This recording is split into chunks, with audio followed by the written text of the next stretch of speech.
وہ چاروں طرف سے گونجتی صدائیں، وہ سڑکتے دوڑتی گاڑیوں کی ادائیں، وہ خوشیوں امنگوں کے دلکش مناظر، وہ ہمت شجاعت کے زندہ جواہر، کہیں ہوا میں اڑتی گرد و غبار، کہیں کھانوں کی مہک کا نادیدہ حصار، وہ یاروں کا مشکل میں ساتھ رہنا، وہ سب کا دکھ درد مل کے سہنا۔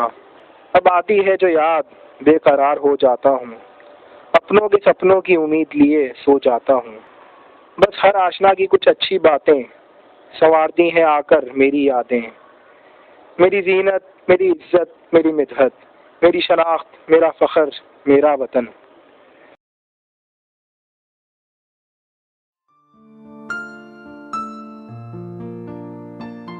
جب میری اسکالرشپ کا لیٹر آیا سب نے مجھے مبارکباد دی۔ امی ابو تو خوشی سے پھولے نہیں سما رہے تھے، دوستوں نے ٹریٹ لی اور KFC میں خوب پارٹی کرائی۔ آخر میں مجھ سے مسکرا کے گلے ملے اور آہستہ سے کان میں کہا، یار دیکھ کانٹیکٹ میں رہنا۔ یہ الفاظ جب بھی یاد آتے ہیں میرے آنسو رکتے نہیں۔ میرے 20 سال پرانا دوست جس سے ملے بغیر میرا دن نہیں گزرتا تھا، وہ مجھ سے کہہ رہا تھا کہ یار کانٹیکٹ میں رہنا۔ ان الفاظ کے ساتھ مجھے اور بھی باتیں یاد آتی ہیں۔ مجھے اپنی بہن یاد آتی ہے، مجھے اس کے ساتھ کی ہوئی شرارتیں یاد آتی ہیں، مجھے اس کی جھوٹی شکایتیں اور پیار سے مجھے ڈانٹ پڑوا کر خوش ہونا یاد آتا ہے۔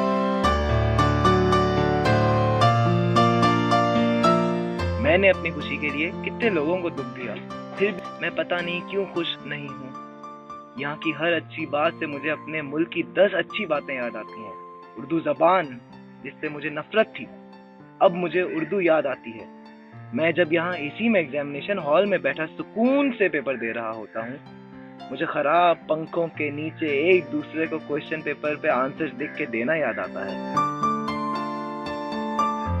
کسی خراب پیپر کے بعد جب اسٹیج پہ اکیلا بیٹھا رزلٹ کے بارے میں سوچ رہا ہوتا ہوں، مجھے خیال آتا ہے کہ اگر یہی سین پاکستان میں ہوتا تو دوست کہتے، بس کر دیوداس، چھوڑ ڈھابے پہ چل۔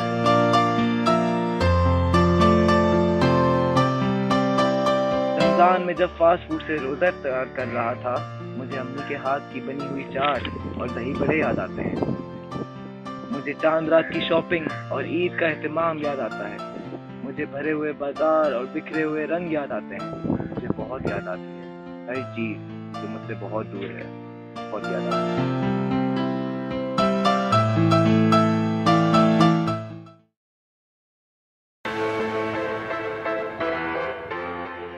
Poverty, crime, terrorism, and illiteracy. These were the words that were commonly used to describe Pakistan.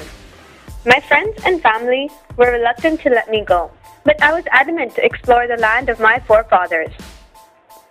Having grown up all my life in Canada, I knew next to nothing about my own cultural heritage.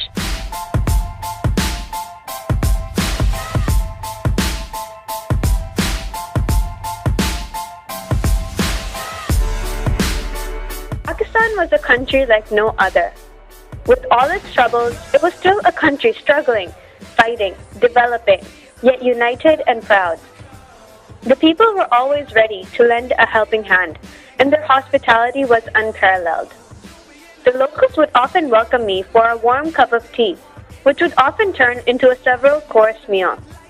And for the first time, I felt a feeling of belonging. They were a merry bunch, and when it came to celebration, Pakistanis were a sight. It seemed like every day had a special meaning attached to it. Dance, music, and bright lights made each event an experience. And it was clear to see that even through the struggle of everyday hardship, they were positive.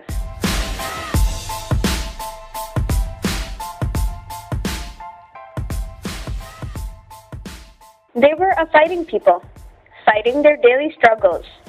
But they were generous too. And when they helped others, it was always unselfishly and wholeheartedly.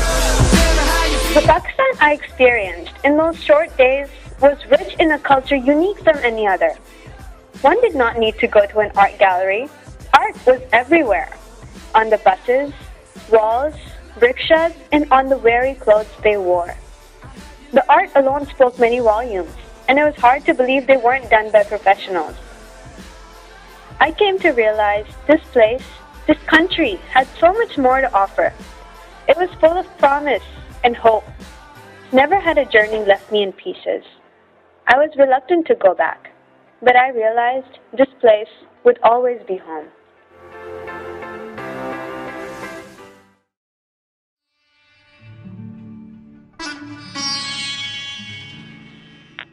دو ہزار چار 17 مئی کا دن جب میرے ہاتھ میں ہرا passport تھا، میں جناح ایئرپورٹ کی لابی میں کھڑا اپنے سامنے ایک نئی منزل، ایک نئی شروعات، ایک نئی شناخت کو دیکھ رہا تھا۔ بچپن کا دیکھا سپنا اب حقیقت میں تبدیل ہوتا نظر آ رہا تھا۔ میں امریکہ جا رہا تھا۔ بچپن میں جب بھی اچھا رزلٹ آتا تو والدین کہتے تھے شاباش بیٹے، بڑے ہو کر ہمارا اور ملک کا نام روشن کرنا۔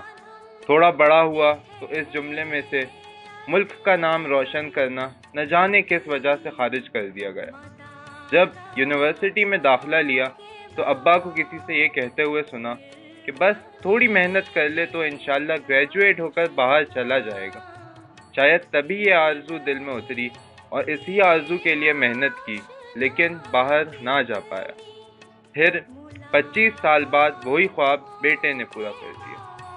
اس بات کو 10 سال ہو چکے ہیں، لیکن آج بھی مجھے وہ رات یاد ہے جب میں نے گھر کی پاس والی دکان سے ایک ڈائری خریدی تھی اور اس پہ صرف ایک لائن لکھی تھی، اور ارادہ یہ کیا تھا کہ سال کے آخر میں امریکہ کی ساری اچھی یادیں لکھوں گا، لیکن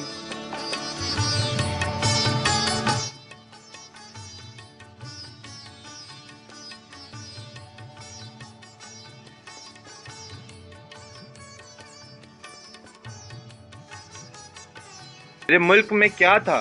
میرے ملک میں میری آبرو تھی۔ لوگ میری عمر، میری تعلیم کی عزت کرتے تھے۔ جہاں سے گزرتا ہر جوان لڑکا مجھے دیکھ کے سلام کرتا تھا۔ گھر میں کسی بھی بڑے فیصلے سے پہلے مجھ سے مشورہ لیا جاتا تھا۔ میرے ملک میں میری ثقافت تھی۔ جب یہاں کی سادی سی بسوں کو دیکھتا ہوں تو مجھے کراچی کی بسوں اور رکشوں پہ بنے نقش و نگار یاد آتے ہیں۔ مجھے جمعے کے دن بند دکانیں اور بھری ہوئی مساجد یاد آتی ہیں۔ کسی شاپنگ مال میں جاتا ہوں تو مجھے اپنے یہاں کی تنگ مارکیٹیں یاد آتی ہیں۔ میں دکانداروں کی تیز آوازیں اور گاہکوں کی بحث سننے کے لیے ترس گیا ہوں۔ میرے ملک میں میری یادیں تھیں۔ وہاں کی ہر روڈ سے میری کوئی نہ کوئی کہانی وابستہ تھی، چاہے وہ طارق روڈ سے بہن کے لیے کپڑے لینے ہوں یا یونیورسٹی روڈ پر ٹریفک جام ہو۔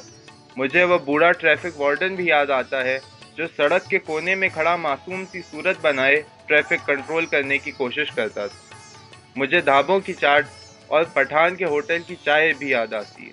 مجھے میرے دوست یاد آتے ہیں، مجھے ان کی دوستی یاد آتی ہے، ان کا کبھی نہ ختم ہونے والا پیار، ان کا ہر مشکل میں ساتھ دینا یاد آتا ہے۔